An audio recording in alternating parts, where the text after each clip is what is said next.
mengatakan perkara ketiga yang saya dapatkan daripada faedah ialah saya melihat manusia yang mengumpulkan akan harta, kekayaan, dan mereka menggenggamnya sekuat-kuatnya kerana terlalu menyayangi dan takut terlepas daripada dimiliki akan harta itu ataupun daripada dirinya.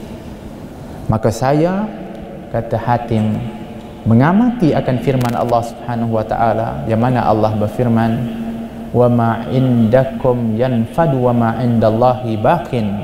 Apa yang ada di sisi kamu itu akan musnah dan hancur, apa yang ada di sisi Allah itu akan kekal. Maka kata Hatim, saya bermula daripada mengamati dan memahami, menghayati daripada ayat tersebut, maka apa saja harta yang saya miliki, saya ingin dianya kekal. Maka jalan yang kekal itu tidak lain adalah saya letakkan di sisi Allah Subhanahu wa taala dengan bersedekah dan menginfakkan akan harta itu kepada para masakin dan orang-orang yang memerlukan. Maka saya yakin sebagaimana yang dijanjikan dalam firman Allah tadi, akan kekallah daripada kekayaan yang mungkin saya cinta, maka saya letakkan di sisi Allah Subhanahu wa taala. Allah subhanallah, demikian keadaan orang-orang yang menghayati daripada firman Allah Subhanahu wa taala. Faedah yang keempat yang saya dapatkan ialah saya melihat manusia itu katanya sentiasa berbangga, dan berbangga mereka diantaranya dengan nasab, dengan pangkat, dengan kekayaan-kekayaan mereka.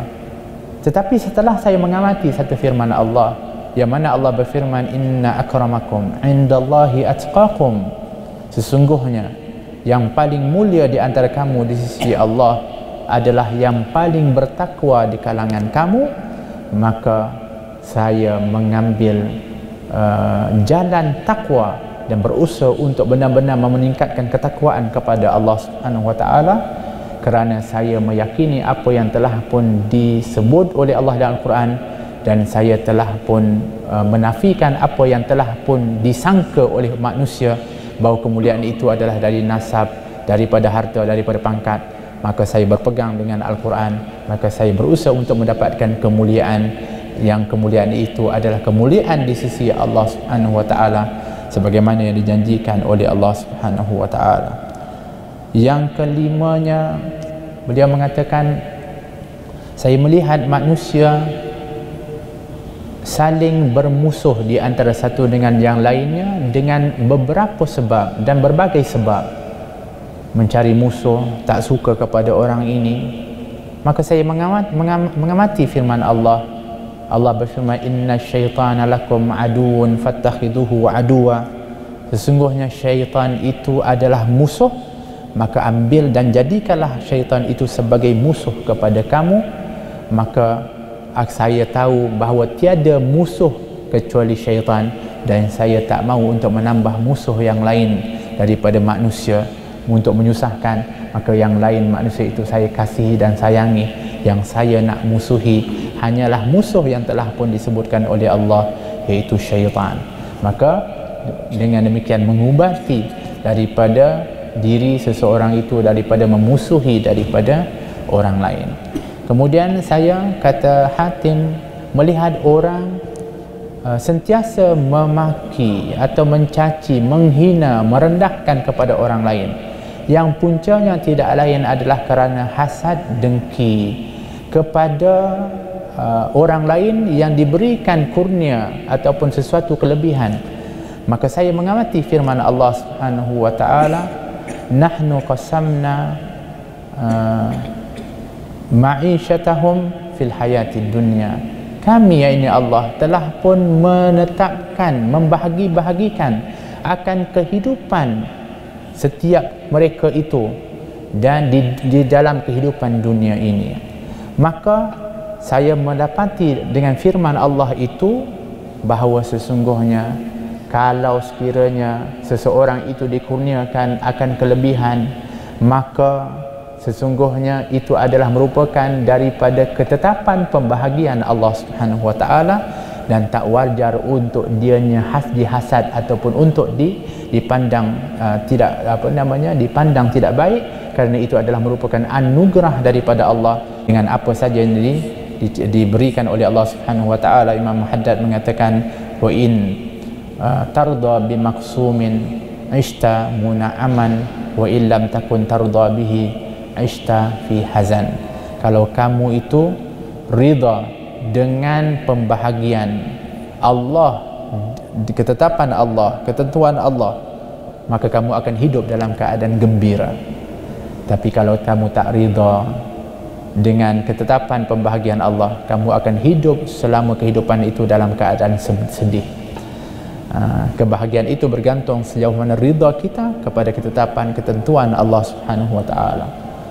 Oleh kerana itu, dengan i'tikaf ini sebenarnya telah pun nak mendidik kepada kita untuk ridha kepada Allah Subhanahu wa taala, sehingga dengan ridha itu Allah meridai kepada kita, radhiyallahu anhum wa radu'an dzalika liman khasyiya rabbah, iaitu mereka ridha kepada Allah dan Allah ridha kepada mereka dan mereka ridha kepada Allah Subhanahu wa taala. Demikian mereka itu adalah orang-orang yang takut kepada Tuhannya, iaitu kepada Allah Subhanahu wa taala. Kemudian di antara yang disebutkan daripada faedah yang dapat daripada Hatim, beliau mengatakan bahawa saya melihat manusia ini sentiasa mereka itu dalam keadaan menyandarkan, bergantung kepada sesuatu. Kadang-kadang bergantung kepada pekerjaannya, bergantung kepada apa yang dimilikinya, sehingga mereka sangat bergantung kepada itu, sehingga kalau kehilangannya mereka akan kecewa dan mereka akan merasa hampa dan bahkan kadang-kadang berputus asa. Maka saya melihat di dalam firman Allah Subhanahu wa taala, Allah berfirman, wa may yatawakkal 'ala Allahi fahuwa hasbuh.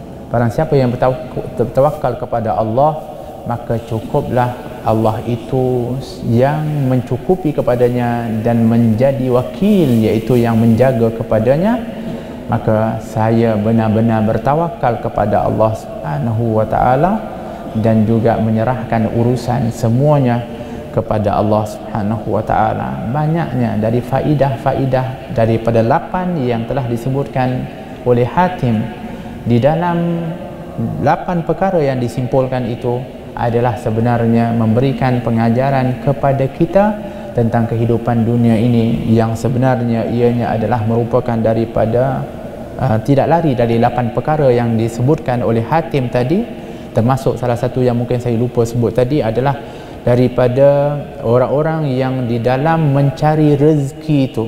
Dikatakan, saya melihat orang-orang yang mencari rezeki sehingga mereka sanggup di dalam berusaha mencari rezeki itu menghinakan diri, jatuh dan berbuat perkara yang syubhat, dan juga bahkan kepada yang haram, semata-mata dengan alasan untuk mendapatkan rezeki. Maka saya mengamati firman Allah Subhanahu wa taala, wa ma min dabatin fil ardi illa 'ala Allahi rizquha.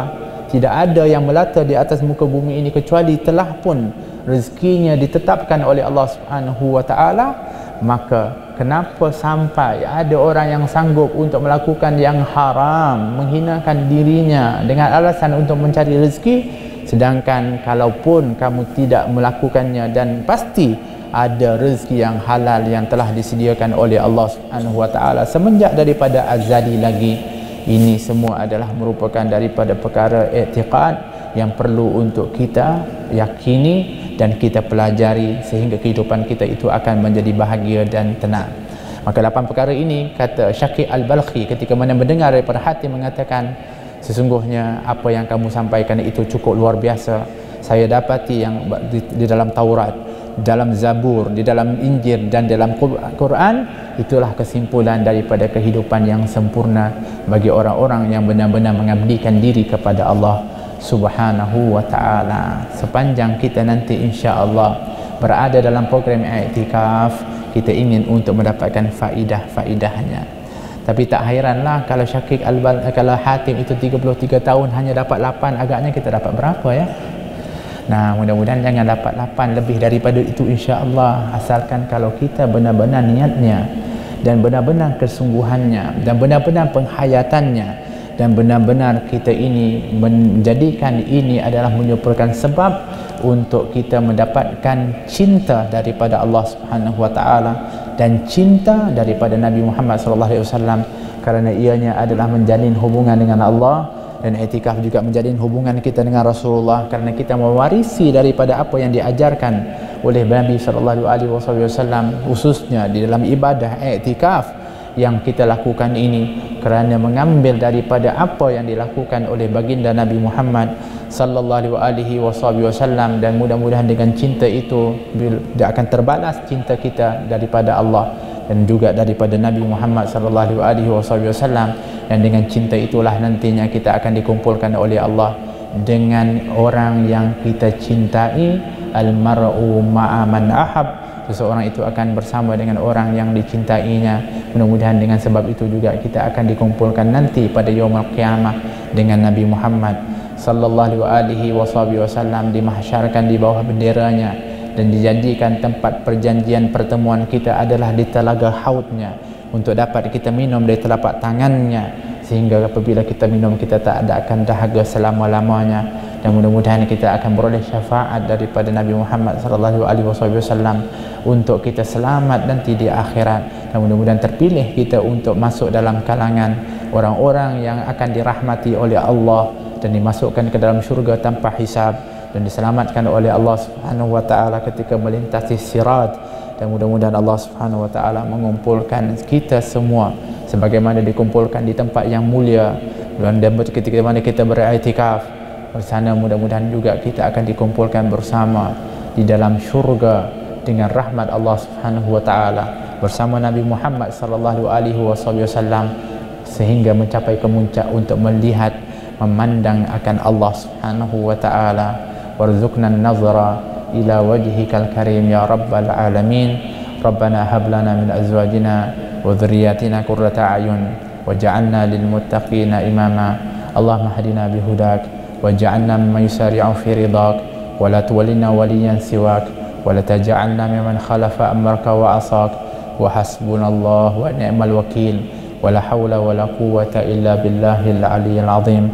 Allahumma inna nas'aluka ridhaka wal jannah wa na'udzu bika min sakhatika wan nar. Allahumma innaka 'afuwun karimun tuhibbul 'afwa fa'fu 'anna wa 'an walidina wa 'an masyayikhina wa 'an jami'il muslimina wal muslimat wal mu'minina wal mu'minatil ahya'i minhum wal amwat rahmatika ya arhamar rahimin.